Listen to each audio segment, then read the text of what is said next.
The diesel engine of the pickup truck killed with a low metallic cough, leaving an unsettling stillness in the pine-scented air.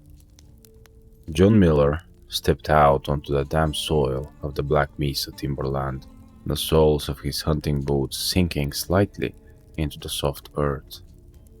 Beside him, his longtime companions, Mark and Sam, were already unhooking the gear from the truck bed, their movements efficient and practiced. The Navajo land wilderness stretched out before them in a sea of jagged, ponderosa pines and towering sandstone ridges, bathed in the twilight glow of late autumn. Local rumors had trailed this region for decades, spoken only in low, hushed tones at roadside diners along Route 66. Hunters vanished without leaving behind a single discarded shell or drop of blood, their camps left completely pristine. Navajos living near the res line rarely ventured past the boundary markers after dusk, warning outsiders of something ancient that roamed the ridges. John unholsters his rifle, checking the chamber with a precise mechanical click that offered little true comfort against the growing shadows. We set up camp by the dry creek bed before dark, Sam said, slinging his heavy rucksack over a shoulder. I don't fancy setting up tents when the temperature drops below freezing. Mark chuckled, tossing a bundle of firewood near the edge of the clearing, though his eyes darted nervously toward the dense tree line. Relax, Sam. The only thing out there is elk and maybe a few stray coyotes. High above the clearing, perched on a limestone outcropping overlooking the camp, something shifted silently in the twilight. It possessed no human warmth, only a calculating cold intelligence honed over generations of mimicry and bloodletting. It watched the three men move about, taking careful note of their voices, their gait, and the distinct scent of their sweat. It had worn the skin of a mountain lion for 2 days, but the suit was growing thin and frayed at the edges. As the sun dipped beneath the western horizon, the woods fell into an unnatural, suffocating silence.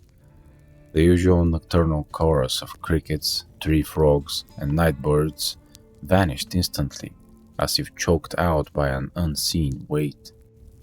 John paused near the fire pit he was building, his fingers tightening around the cold iron of his pocket knife. An unbidden chill ran down his spine, unrelated to the plummeting mountain air. "Did you guys hear that?" John asked, staring intently into the wall of black timber 20 yards away. Mark stopped unrolling his sleeping bag and listened, shaking his head after a long moment. "Just the wind pushing through the higher branches, John."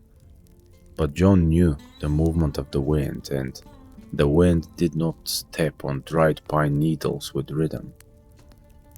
Deep in the timber, the creature began its patient game, shifting its weight onto elongated backwards bent limbs. It did not strike wildly like a feral beast. It preferred to unravel its prey from the inside out, harvesting their terror before the flesh. It opened its maw, flexing vocal cords that were stolen from a desperate traveler 5 winters ago. From the darkness came a distant, faint cry, a sound that made every hair on John's arm stand straight up. "Help, please, over here." The voice drifted through the trees, cracked and frantic. Mark immediately stood up, reaching for his flashlight, his face pale in the lantern light. "That sounds like a woman. Someone's lost out there." "Wait," John snapped, stepping into Mark's path with his hand raised firmly. "Look at the map, Mark. We are 15 miles past the nearest trailhead in protected wilderness. Nobody wanders out here in street clothes at 8 o'clock at night. The voice called out again, but this time the cadence was slightly off, the syllables repeating with a strange, unnatural symmetry. Help, please, over here.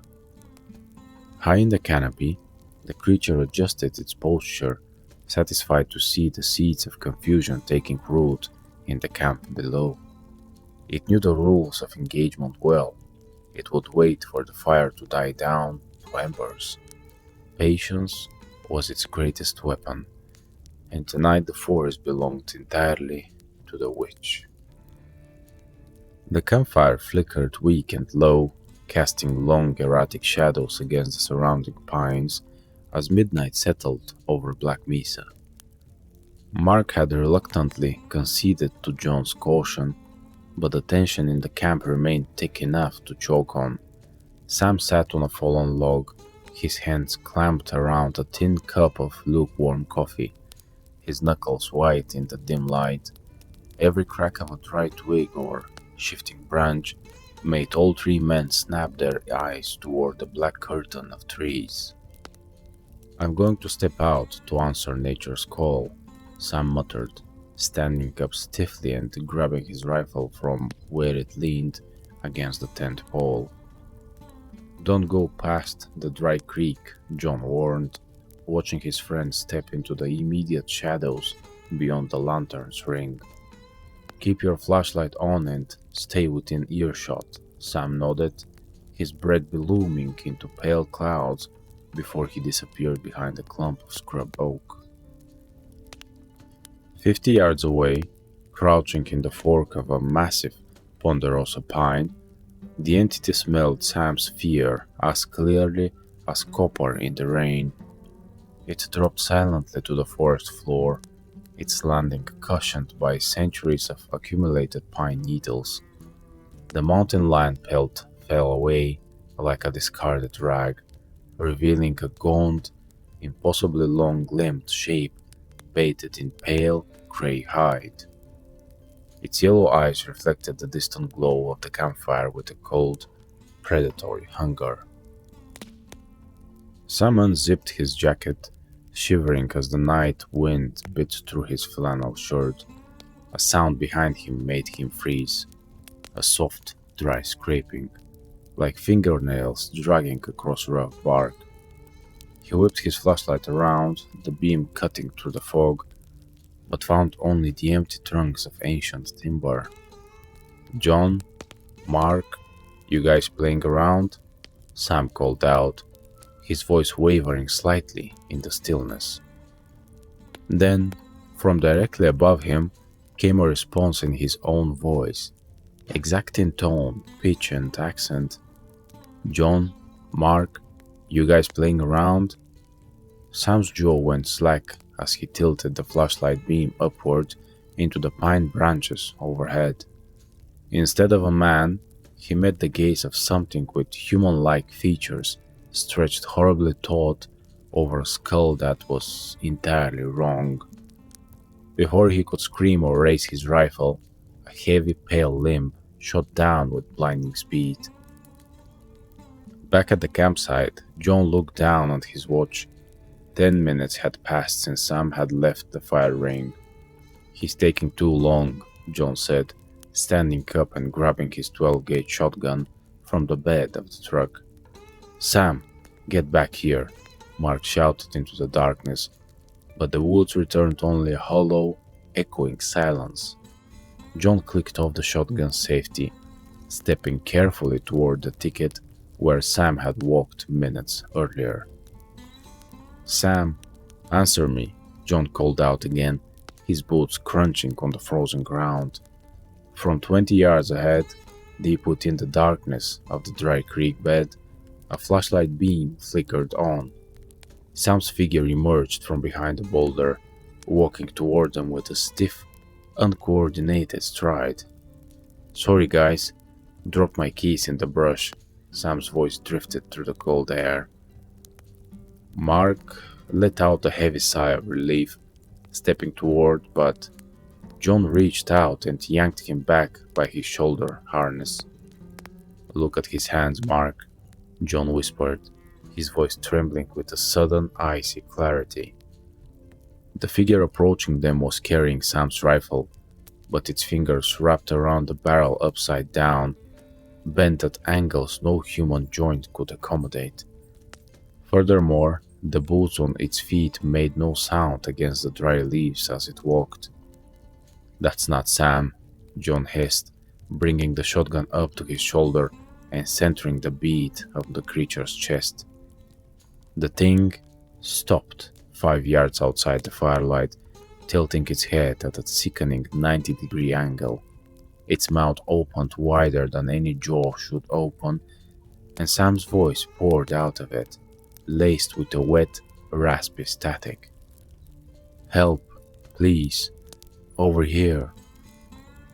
John pulled the trigger, the roar of the 12-gauge shattering the silence of the forest like thunder. The heavy lead payload caught the entity square in the torso, knocking it backward into the brush. But instead of a cry of pain, the dark timber erupted with a screeching laugh that sounded like tearing metal. "Run for the truck," John screamed, grabbing Mark by the collar and bolting back toward the clearing. The heavy iron doors of the pickup truck slammed shut with a metallic thud that cut off the chaotic noise of the dark woods. John shoved the ignition key into the slot, turning it frantically until the V8 engine roared to life, casting dual beams of headlights across the tree line. Beside him, Mark was breathing in ragged, shallow gasps, his hands trembling violently as he tried to reload his bolt-action rifle. "Where is Sam? What was that thing out there?" Mark stammered, his eyes wide with sheer terror in the green dashboard light. "Sam is gone, Mark," John said, slamming the truck into reverse and spinning the steering wheel hard as the tires tore up the mud. "That wasn't him back there, and if we don't move right now, we aren't leaving this mountain either." The truck surged backward onto the narrow logging trail, the headlights sweeping across towering pine trunks and jagged rock faces. Suddenly a heavy impact rattled the roof above their heads, denting the sheet metal with the force of a falling boulder. The creature had dropped from the canopy directly onto the cab, its long pale claws scraping against the metal with an agonizing screech. Through the rear window, John caught a glimpse of two glowing yellow eyes peering upside down over the top of the windshield. It didn't roar like a beast, instead it spoke through the glass in Sam's exact voice, smooth and chillingly precise. "Pull over, John. I forgot my jacket in the tent." John slammed his foot on the brake pedal, throwing both passengers forward into their seat belts as the truck skidded to a violent halt. The momentum pitched the pale monster off the roof, sending it tumbling over the hood and onto the gravel trail ahead. The headlights illuminated its true, horrific form, a towering, emaciated figure wrapped in shredded hides, its limbs impossibly long and disjointed. It scrambled to its feet with uncanny speed, moving not like an animal but like a puppet pulled by erratic strings. John shifted into drive and floored the accelerator, intending to crush the entity beneath the 2 tons of steel. But the creature leapt sideways into the brush with lightning velocity, vanishing into the darkness before the bumper could make contact.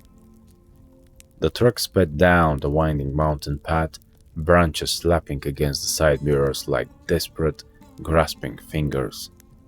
John kept his hand glued to the wheel, his eyes scanning the pitch-black road for any sign of ambush. 3 miles down the trail, the engine began to sputter and miss, the temperature gauge spiking rapidly into the red zone. A plume of white steam hissed out from under the hood, blinding John's vision as the power steering failed entirely. The radiators punctured, it must have clawed through the grille When it landed on the front, John shouted over the grinding metal sound.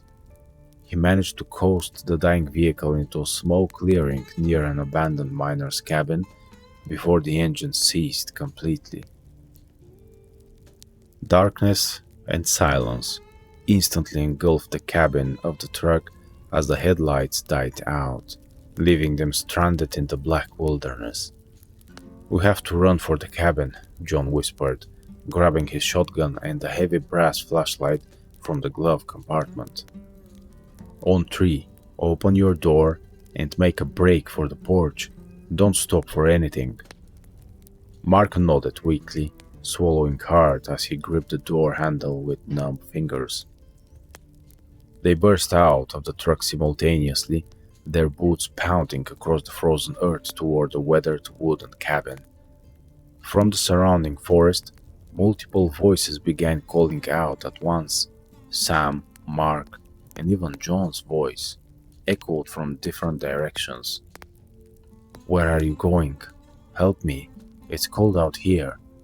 The chorus of stolen identities chanted in unison from the trees. John kicked open the front door of the cabin, shoving Mark inside and slamming the heavy oak door shut just as something slammed into the outer wall. The cabin smelled of rot, old ash, and dried lavender, preserved by decades of mountain air. John slid a heavy wooden beam across the door brackets, sealing them inside the pitch-black room. Through the cracks in the wooden shutters, he could see the pale silhouette pacing slowly around the perimeter of the structure. It was playing with them, knowing they were trapped without a vehicle or phone signal. As John swept his flashlight across the dust-covered floor, the beam caught an old workbench in the corner of the room. Resting on the stone hearth was a rusted tin container labeled ash and white sage, alongside dried bundles of herbs left by former Navajo inhabitants. Beside it lay a leather-bound journal with handwritten warnings about the creature that hunted these ridges. John realized then that conventional weapons would only slow the thing down. They needed something rooted in the region's ancient knowledge to survive until dawn. John scrambled toward the stone hearth, grabbing the rusted tin box and the leather-bound journal with trembling, dust-covered hands. Mark stood near the barred window, his rifle raised toward the wall, as heavy claws scraped against the exterior logs with rhythmic, terrifying force. "It's circling us, John. It's looking for a weak spot in the timber," Mark whispered, his voice cracking under the crushing presence. "We can't shoot our way out of this. Lead just pisses it off," John said, flipping open the worn pages of the old journal. The faded ink on the yellowed parchment detailed the account of an elder rancher who had survived an encounter decades prior. The text clearly noted that skinwalkers were fundamentally bound by ritual traditions, making them vulnerable to specific warding elements, specifically mountain ash, white sage, and silver or copper-tipped weapons. More importantly, ash gathered from a sacred heart burned with blessed herbs could sever the creature's supernatural influence over the surrounding air and temporarily paralyze its reflexes. John pried open the tin container, finding a handful of dense, powdery gray ash mixed with dried sage leaves preserved over long years. Next to the fireplace, there was a copper poker, more of a decorative piece, but still, John decided to use it. "Mark, grab that old copper fireplace poker from the hearth," John ordered, dumping the ash mixture onto the palm of his hand. "When I open this window shutter, you coat the tip of that poker with this ash and stand ready." Before Mark could answer, the roof beams directly above them groaned as a heavy weight launched hard on the shingles. Long, pale fingers with yellowed nails began tearing through the cedar roof boards, letting icy mountain air pour into the cabin. The creature thrust its head down through the hole in the ceiling, its face a grotesque match of human features and predatory animal sound. It glared down at them with glowing yellow eyes, opening its mouth to speak in Sam's exact, cheerful voice. "Hey guys, fire's almost out. Let's head back home now." The surreal discrepancy between the monster's appearance and Sam's familiar voice almost made John freeze, but survival instinct cut through the paralysis.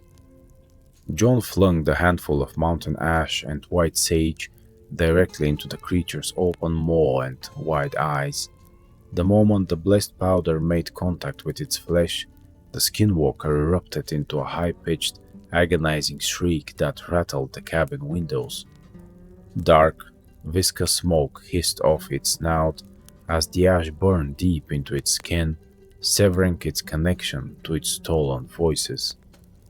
The entity reeled backward, thrashing wildly on the roof as it tried to scrape the burning powder from its eyes. "Now, Mark, strike!" John roared, grabbing his 12-gauge shotgun and dipping the muzzle tip directly into the remaining ash mixture inside the tin. Mark lunged upward with all his weight, thrusting the copper poker straight through the gap in the broken ceiling boards into the creature's exposed chest. The metal pierced the pale hide, and the creature let out a wet, gurgling howl before losing its grip on the roof structure. It crashed heavily through the rotting cedar shingles, hitting the cabin floor with a bone-jarring impact right in front of them. Paralyzed by the combination of the copper focal point and the burning ash, the Skinwalker struggled helplessly to rise, its long limbs twitching erratically on the wooden floorboards. John stepped forward without hesitation, leveling the ash-coated shotgun barrel directly at the center of the entity's skull. "This is for Sam," John said, pulling the trigger at point-blank range. The ash-tipped heavy load blasted through the creature's head, shattering the dark magic animating its body and sending it limp in a cloud of black mist. Silence fell over the cabin once more, heavy and absolute, as the pale hide began to decay into grey dust before their eyes. Outside the shuttered windows, the suffocating atmosphere vanished, replaced by the natural sound of morning wind rustling through the pines. First light was breaking over the eastern ridges of Black Mesa, painting the sandstone peaks in soft gold and amber hues. John helped Mark to his feet, both men staring in stunned silence at the empty pile of ash remaining on the floor. They gathered their gear and walked out onto the cabin porch, taking their first deep breath of clean, crisp mountain air in hours. Though their truck was wrecked and Sam was gone, the road down the ridge was clear in the morning light. Walking step by step toward the main highway, John knew they had survived what so many others had lost their lives to, leaving the dark legend of Black Mesa behind them forever.